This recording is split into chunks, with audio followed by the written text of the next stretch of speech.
بسم الله الرحمن الرحيم.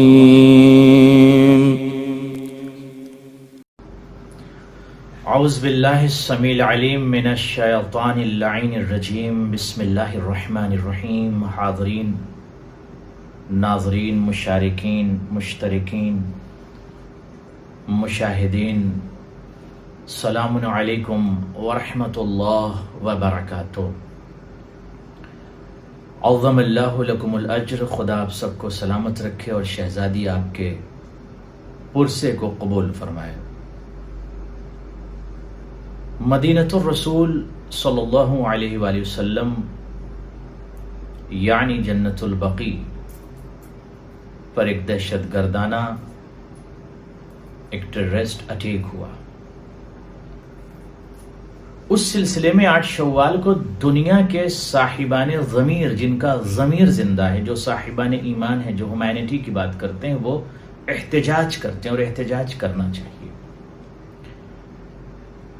میں یہ عرض کر دوں اپنے ناظرین کی خدمت میں کہ چونکہ یہ افراد کون ہیں، کس نے اٹیک کیا، کس نے دہشت گردانہ حملہ کیا مدینے پر، مال و اسباب کو لوٹ لیا، مساجد کو گرا دیا، مسمار کر دیا، آثار قدیمہ کو، بیت حضرت بطول کو بھی گرا دیا گیا، اور وہ تمام نقوش کو مٹا دیا گیا جس کا تعلق اہل بیت اطہار یا مقدسات سے تھا. چونکہ جب آل سعود کی حکومت قائم ہوئی معامرتاً، تو ان کو یہ منطقہ ملا، یعنی یہ جگہ معامرتاً ان کو دی گئی کہ یہ اسلام کا لبادہ اوڑھ کر، اسلام کا لباس پہن کر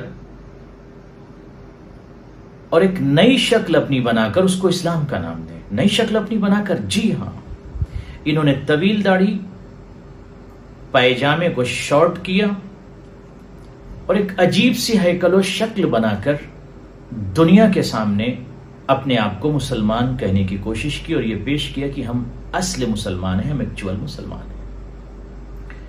بٹ جو ان کی آئیڈیالوجی ہے، جو ان کی تھاٹ ہے، جو ان کا عقیدہ ہے، جو ان کی فکر ہے، جو ان کا مزاج ہے، وہ تدمیری مزاج ہے، وہ تخریبی مزاج ہے. یہ افراد وہ ہیں کہ جنہوں نے پوری دنیا کے اندر اپنی آئیڈیالوجی کو پیش کرنے کی کوشش کی اور اسے اسلام کا نام دیا، اور اس کی وجہ سے پوری دنیا میں لوگ دہشت گردی اور ٹیررزم سے پریشان ہیں. دنیا کے کسی منطقے میں اگر آپ دیکھیں، جو بھی دہشت گردانہ حملہ ہو رہا ہے یا دہشت گردانہ اٹیک ہوتا ہے، اور جو افراد اٹیک کرتے ہیں یا دہشت گردی پھیلاتے ہیں اور اپنے آپ کو اگر وہ مسلمان کہتے ہیں، تو اپنے آپ کو مسلمان کہنے والے افراد کی اگر آئیڈیالوجی کو، ان کے افکار کو، ان کی تھاٹ کو اگر آپ چیک کریں تو اس کا اتصال یا ان کی فکر آل سعود، آل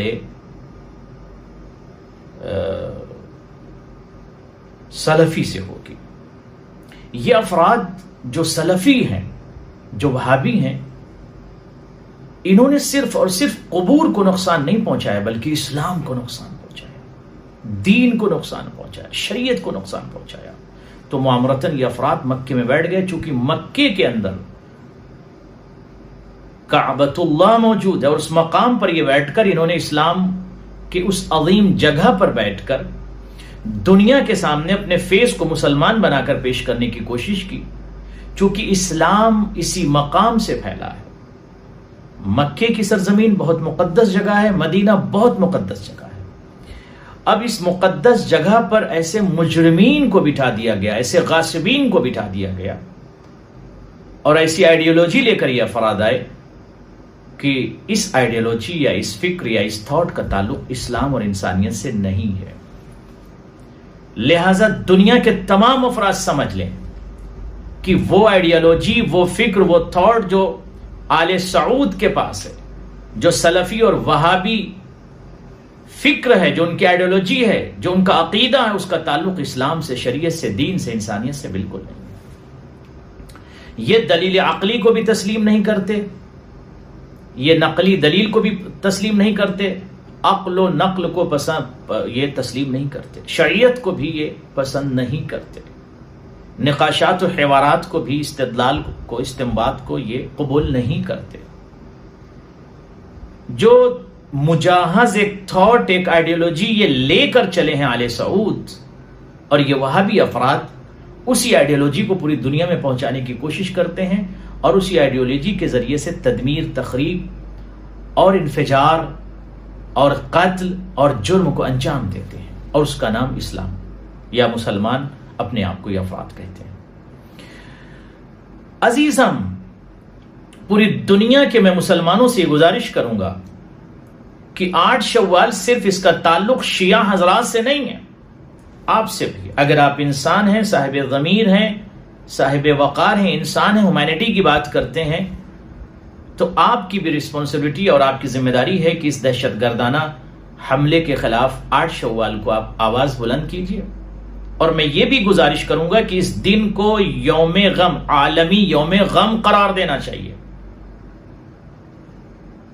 اور اس کے محدم یعنی قبور اور مقدسات کے محدم، گرانے والے آل سعود، آل وہاب ہیں۔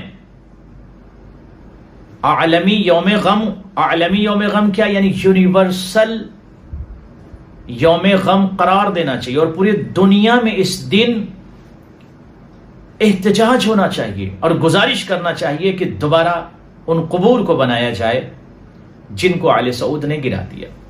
اب آئیے میں آپ کی خدمت میں عرض کر دوں کہ یہ حادثہ، یہ ٹیررزم، یہ دہشت گردی یا یہ اٹیک کب اور کس نے کیا؟ پہلا جو اٹیک ہوا تھا، دہشت گردانہ حملہ ہوا تھا مدینے پر، وہ 1220 ہجری میں ہوا تھا۔ دوسرا جو ہوا دہشت گردانہ حملہ اور اٹیک اور قبور کو، مقدسات کو، نقوش کو، مقامات مقدسات کو، شاعر اللہ کو جو گرایا گیا، وہ 1344 ہجری میں، 1344۔ اب لوگ یہ سمجھتے ہیں کہ شاید وہاں پر حضرت بتول سلام اللہ علیہا کی قبر ہے، بس صرف امام حسن، امام زین العابدین، امام محمد باقر، امام جعفر صادق کی قبر ہے، علیہ الصلوۃ والسلام کی قبر ہے، بس نہیں عزیزم، غور سے سنیں، وہاں پر مشترکہ سنتن و شیعیتن کتب میں یہ مکتوب اور مذکور ہے کہ کم از کم ہزاروں کی تعداد میں صحابی افراد کی قبر جنت البقیع میں ہے، جن قبور کو ان افراد نے گرا دیا اور مسمار کر دیا 1344 میں۔ اب میں آپ کی خدمت میں عرض کرتا ہوں کہ جناب فاطمہ سلام اللہ علیہ کا قصور کیا تھا، کیا خطا کی تھی بطول نے کہ زندگی میں ان کے گھر میں آگ لگائی گئی، دروازہ جلایا گیا، عصا کا سہارا لے کر نبیوں کے سلطان و سردار کی بیٹی چلتی رہی، بیت الحسن جہاں پر نبیوں کے سردار کی بیٹی رو کر اپنے بابا کو یاد کرتی تھی، اس بیت الحسن کو بھی گرا دیا گیا۔ جناب فاطمہ سلام اللہ علیہ کی قبر کو حضرت محسن، جناب فاطمہ سلام اللہ علیہ کے جو بطن میں شہید ہوئے تھے، ان کی بھی قبر جنت البقیع میں۔ امام حسن علیہ السلام، امام زین العابدین، اب یہ لسٹ ذرا جلدی سے آپ سن لیجئے، مختصر سی لسٹ جو ہے تو بہت افراد کی وہاں پر قبور، امام زین العابدین، امام محمد باقر، امام جعفر صادق، حضرت زہرا سلام اللہ علیہ، اس کے علاوہ ابراہیم بن نبی صلی اللہ علیہ وآلہ وسلم یعنی نبی کے بیٹے کی بھی قبر کو گرا دیا، عباس بن عبد المطلب کی بھی قبر کو مسمار کیا انہوں نے، محمد الحنفیہ ان کی بھی قبر کو گرا دیا، اور اس کے بعد الحسن بن الحسن، امام حسن کے ایک بیٹے، ان کی بھی قبر کو جنت البقیع میں گرا دیا، اور عبداللہ بن جعفر بن ابی طالب، ان کی بھی قبر کو گرا دیا، فاطمہ بنت اسد کی قبر کو گرا دیا۔ اللہ اکبر، یعنی اتنی طویل لسٹ ہے کہ اگر میں پڑھوں گا تو مجھے 20 منٹ چاہیے کم از کم، اس لیے میں یہاں پر مختصر عرض کر دوں کہ ازواج پیغمبر کی قبور کو گرا دیا گیا، مساجد کو گرا دیا گیا، بہت ساری قبروں کو مقدسات کو اور قبے کو ڈھا دیا گیا. اور یہ دہشت گردانہ حملہ 8 شوال کو ہوا. اور میں یہ سمجھتا ہوں کہ ہمارے اہل سنت بھائی صرف یہ سمجھتے ہیں کہ جناب بطول کی قبر کو گرایا گیا. نہیں، جناب بطول صرف ان کی قبر کو نہیں، بلکہ بہت ساری عظیم ہستیاں، ہزاروں کی تعداد میں صحابہ. اے دنیا کے مسلمانوں، میں گزارش کرتا ہوں کہ کل حضرت بطول کو آپ کیا منہ دکھائیں گے؟ نبیوں کے سردار کو آپ روز محشر کیا منہ دکھائیں گے؟ کم از کم سعودی حکومت پر پریشر ڈالیے تمام افراد، اور 8 شوال کو عالمی یوم غم قرار دیتے ہوئے جس کی جتنی استطاعت، قوت، طاقت، قدرت ہے اس کے مطابق وہ احتجاج کرے. اور سوشل میڈیا کو اتنا استعمال کیجیے 8 شوال کو کہ صرف اور صرف وہ عالمی غم بن جائے 8 شوال، اور دنیا کا ہر بشر یہ پوچھے کہ 8 شوال کو کیا ہوا تھا. لوگوں کو علم نہیں ہے، آپ بتائیں 8 شوال کو کیا ہوا. اور جس کی جتنی قدرت ہے اس کے مطابق وہ گزارش کرے، اپیل کرے، کوشش کرے. یونائٹڈ نیشن میں بھی وہاں رسالہ اور لیٹر بھیجنا چاہیے، اور وہاں بھی یہ بات پہنچائی جائے کہ نبیوں کے سلطان و سردار کی بیٹی کی قبر کو گرا دیا گیا، ان کی قبر کو بنایا جائے. 4 معصوم، 4 اماموں کی قبر کو گرا دیا گیا.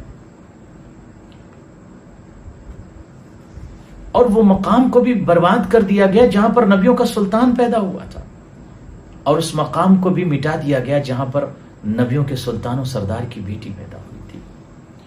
عزیزم، جب آج سعودی عرب آپ جائیں تو مکۃ المکرمہ میں دیکھیں ہر طرف روشنی ہے، ہر طرف لائٹ ہے.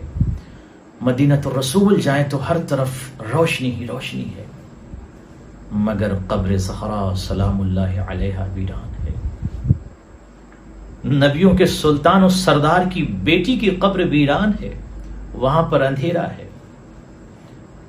اور وہاں پر مجرمین کھڑے ہوئے ہاتھ میں عصا لیے ہوئے آج بھی کوئی زیارت نہیں کر سکتا. امام زمانہ اپنے جدہ کو یاد کر کے روتے ہیں. ہم دعا گو ہیں پروردگار جلد از جلد جنت البقیع کی تعمیر ہو. دنیا کے تمام صاحبان ضمیر آواز کو بلند کریں تعمیر جنت البقیع کے لیے. پروردگار جنت البقیع کی تعمیر ہو. امام زمانہ کے ظہور میں تعجیل عنایت فرما. پروردگار ہم سب کو اس لائق بنا دے کہ مولا ہم سب کو اپنے نوکروں میں شمار کر لیں. والسلام علیکم ورحمۃ اللہ وبرکاتہ. اللهم صل على محمد وآل محمد.